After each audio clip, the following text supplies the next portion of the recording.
带观众朋友来关心天气，已经连续落雨连连几若天啊。气象署是讲呢，明仔载开始，这东北季风减弱，这个拜六礼拜就会是好天。也毋过即马呢，伫这个西太平洋是有一个热带系统正在发展，今仔日有可能就会正做是第26号的风台凤凰，有个是后礼拜一上晚近台湾，也若后礼拜二影响上大。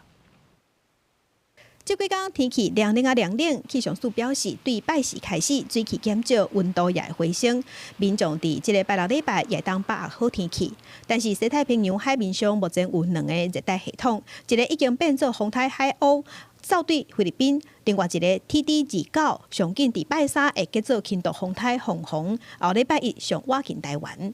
北转的角度和北转的时间会影响到距台湾的影响，所以它可能会从台湾东半侧外海北上，甚至是特别接近台湾南侧的海面，或者是往偏西边进到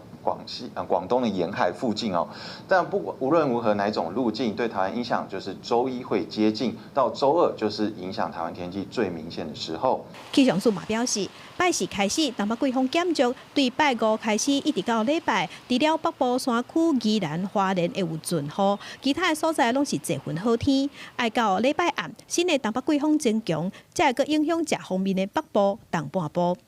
那所以对于中南部的朋友来说，从今天开始，一直到周末一整段时间，都是为多云到晴、比较稳定的天气形态。